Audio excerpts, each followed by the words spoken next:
Assalamualaikum warahmatullahi wabarakatuh.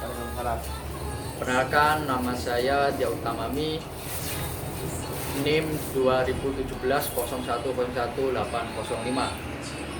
Merupakan mahasiswa semester 6 Prodi Ilmu Al-Quran dan Tafsir Sekolah Tinggi Agama Islam Al-Anwar Sarang.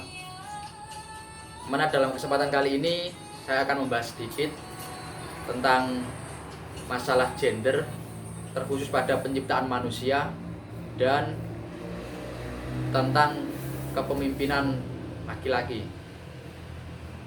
Mana ini untuk memenuhi tugas mata kuliah studi gender yang diampu oleh Ibu Fatonah Kadawut. Baiklah, langsung saja.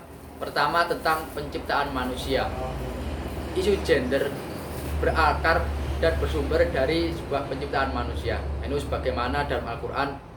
Bismillahirrahmanirrahim. Ya ayyuhan nasu taqu rabbakumul ladzi khalaqakum min nafsin wahidah wa khalaqa minha zawjaha wa batha minhuma rijalan katsiran wa nisaa'a wattaqu alladzi tasaaluna bihi wal arham innallaha kana 'alaikum raqiba. Ya, manusia diciptakan berpasang-pasang, bukan untuk saling mendominan. Oleh karena itu, laki-laki tidak memiliki keunggulan atas perempuan. Begitupun sebaliknya, perempuan tidak boleh mendominan dan sewenang-wenang terhadap laki-laki. Jadi, intinya itu berasal dari satu jenis, satu unsur yang sama, satu asal yang sama. Dan pada ayat di atas terdapat kata nafsun dan zaujun. Ya, yang mana kedua kata ini yang sering diperbincangkan dalam masalah isu gender. Nah, kata nafsun itu digunakan secara umum. Ini penggunaan dalam Al-Quran tadi secara umum, nafsun wahidah tadi. Yang mana nafsun merujuk pada asal muasal manusia secara umum. Dan dalam Al-Quran tidak pernah menggunakannya untuk merujuk pada satu diri, pada suatu jenis tertentu. Dan ini tidak ditujukan untuk wanita atau laki-laki. Jadi secara umum kata nafsun tersebut. Ya, kemudian dalam kisah penciptaan sendiri, Allah tidak pernah berencana untuk memulai sebuah penciptaan manusia berasal dari seorang laki-laki dulu. Dan juga tidak pernah menunjuk Adam sebagai asal mula bangsa manusia. Selanjutnya, kata yang kedua yang sering diperbincangkan dalam isu gender yaitu kata zauj. Ya, kata ini sebagaimana nafsun ini juga bersifat netral. Jadi zaujun itu tidak terkhusus untuk laki-laki dan perempuan, pasangan dalam itunya.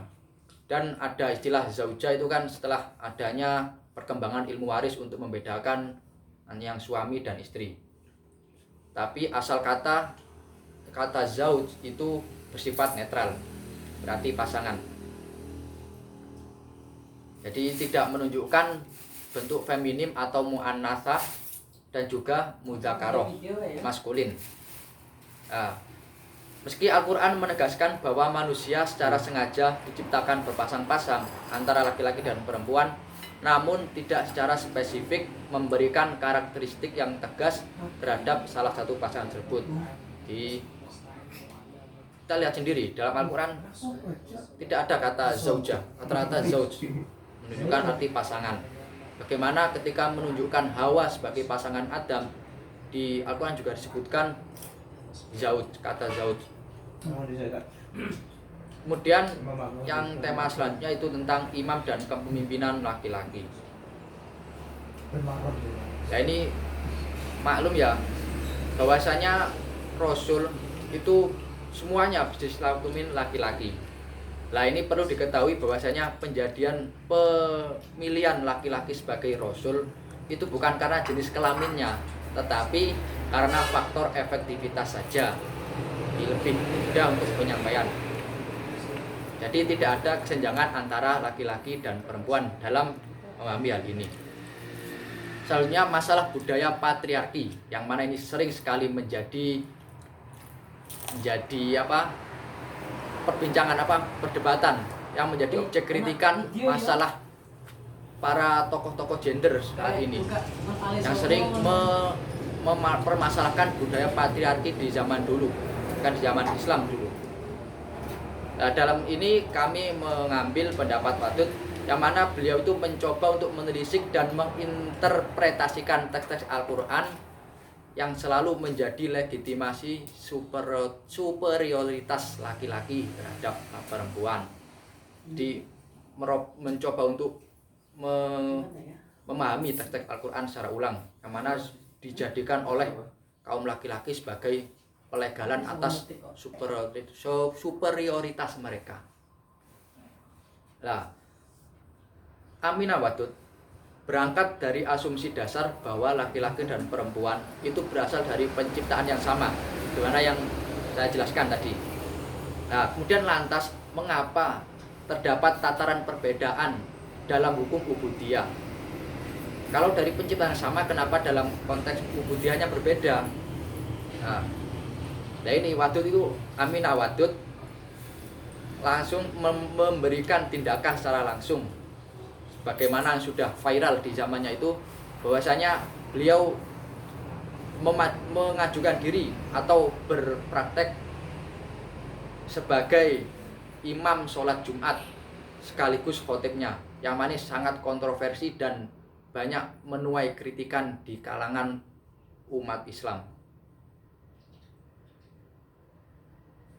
Nah, kemudian jadi kesimpulan dari pembahasan dua tema tadi, bahwasanya laki-laki dan perempuan itu diciptakan dari satu unsur yang sama, tidak ada pembedaan antara keduanya, tidak ada saling mengungguli, tidak ada saling mendominan. Semua kedua jenis itu, laki-laki dan perempuan itu penciptanya untuk saling berpasang-pasangan. Dan penyebab dari kesenjangan antara laki-laki dan perempuan, keunggulan pihak laki-laki dalam dunia Islam itu bukan karena teks-teks agama, melainkan karena proses pemahaman yang keliru terhadap teks agama tersebut yang mengandung subordinat, stereotip dan sebagainya. Baiklah, demikian pembahasan singkat tentang tadi tentang isu gender. Itu kami mengambil tentang perbedaan penciptaan manusia dan kepemimpinan seorang laki-laki. Kurang lebihnya saya mohon maaf. Wabillahi taufiq wal hidayah wa ridwan inayah. Wassalamualaikum warahmatullahi wabarakatuh.